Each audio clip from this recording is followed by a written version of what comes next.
Hello friends, welcome back to my channel dinner রান্নাঘর।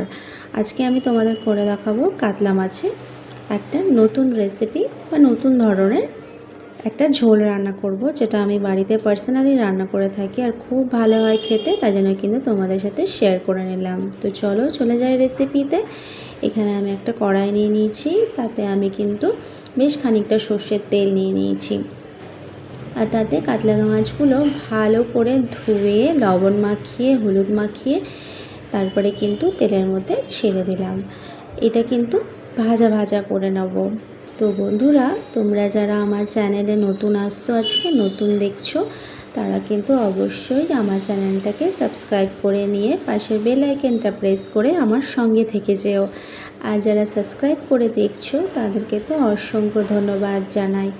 তারপরে বেশ মাছগুলোকে একদম লাল লাল করে ভেজে নেব। এই রান্নাটা কিন্তু তোমরা বাড়িতে বানিয়ে খেও, আশা করি তোমাদেরও খুব ভালো লাগবে। আমার তো পার্সোনালি খুব ভালো লাগে খেতে। মাছের ঝোল তো সব সময় একই রকমভাবে খাওয়া হয়, তাই একটু আলাদা রকম করে আমি এটা রান্না করার চেষ্টা করলাম। আর সত্যি খুব মজা হয়েছিল খেতে, তাই কিন্তু রেসিপিটা তোমাদের সাথে শেয়ার করে নিলাম আজকে। তো মাছটা ভাজা হয়ে গেল, আর এই তেলের মধ্যেই কিন্তু আমি রান্নাটা করব। এক্সেস কোনো তেল দিচ্ছি না, কারণ রান্নাটা একটু তেলটা আমি কম দিয়েই কিন্তু আজকে রান্না করছি।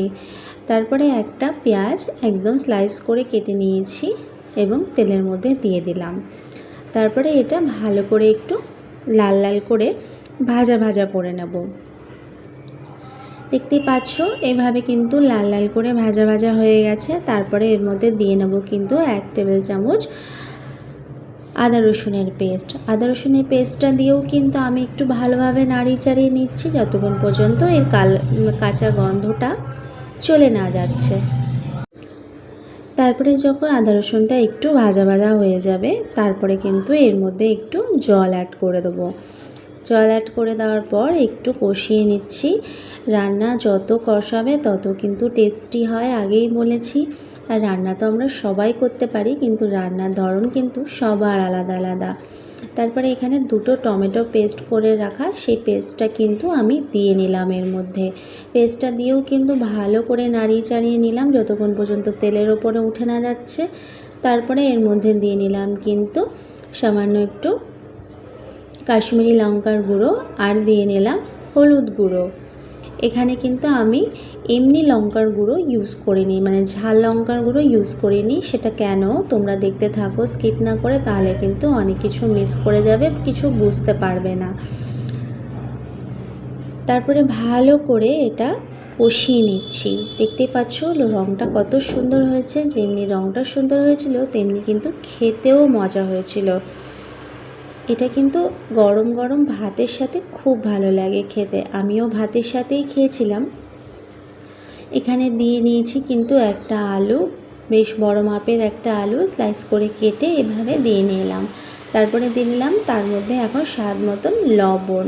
বেশ ভালো করে আলুটাকে এখন কষিয়ে নেব জল দিয়ে।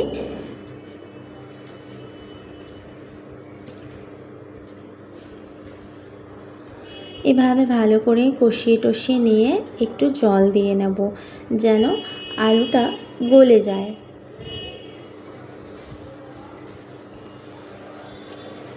সেই মশলা ধোয়ার বাটিটা কিন্তু আমি ধুয়ে জলটা দিয়ে নিলাম। বেশি একটা জল ইউজ করছি না এখন, তো শুধু আলুটা গলে যাওয়ার অপেক্ষায় জলটা কিন্তু দিয়ে নেব।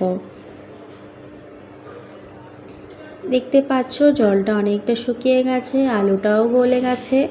তো এর মধ্যে এখন একটা কিন্তু স্পেশাল মশলা দিচ্ছি, সেটার জন্যই কিন্তু তরকারিটা এত মজা হয়েছিল খেতে। এর মধ্যে দিয়ে নিলাম পোস্ত আর সর্ষে আর কাঁচা লঙ্কার পেস্ট। এটা দিয়ে নিয়ে কিন্তু একটু কষিয়ে নেব। খুব বেশি কষানোর দরকার নেই, তবে খুব বেশি কষাচ্ছি না এর কারণেই যে এর মধ্যে যে সর্ষেটা দিয়েছি, যে সর্ষের ঝাঁঝটা হয়, সেই ঝাঁঝটা কিন্তু বেশি কষালে চলে যাবে, একটা ঝাঁঝ একটা ফ্লেভার থাকবে। এই ঝাঁঝ ফ্লেভারটার জন্যই কিন্তু মানে মাছের ঝোলটা এত টেস্টি হয় খেতে। এটা যদি আগেই কষিয়ে নিতাম তাহলে কিন্তু ঝাঁঝ ফ্লেভারটা অত থাকতো না। তাই কিন্তু আমি মশলাটা কষিয়ে নিয়ে তারপরে কিন্তু আমি সর্ষে পোস্ত বাটাটা দিয়ে নিলাম। তারপরে ভালো করে একটু ফুটিয়ে নিয়ে এর মধ্যে কিন্তু ভাজা মাছগুলো দিয়ে নিচ্ছি। ভাজা মাছগুলো দিয়েও নিয়ে কিন্তু আমি ভালো করে ফুটিয়ে নেব। যেহেতু আমি মাথা খেতে খুব ভালোবাসি তাই মাছের মাথাটাও কিন্তু এর মধ্যে দিয়ে নিলাম। আচ্ছা, আরেকটা কথা বলি, এর মধ্যে যদি তোমরা আলু দিতে না চাও আলু নাও দিতে পারো। আমার পার্সোনালি আলুটা খেতে ভালো লাগে তাই কিন্তু আমি আলু দিয়ে রান্না করছি। তোমরা চাইলে এমনিও মশলা বানিয়ে খেতে পারো, মাছের মশলা। তারপরে একটু ঝাল হওয়ার জন্য দিয়ে নিলাম কিন্তু কাঁচা লঙ্কা। সম্পূর্ণ রান্নাটা কিন্তু দেখতে পারলে যে কাঁচা লঙ্কার ঝালেই কিন্তু তৈরি হলো। শুকনো লঙ্কার শুধু আমি দিয়েছিলাম একটু কালার হওয়ার জন্য কাশ্মীরি লঙ্কার গুঁড়ো।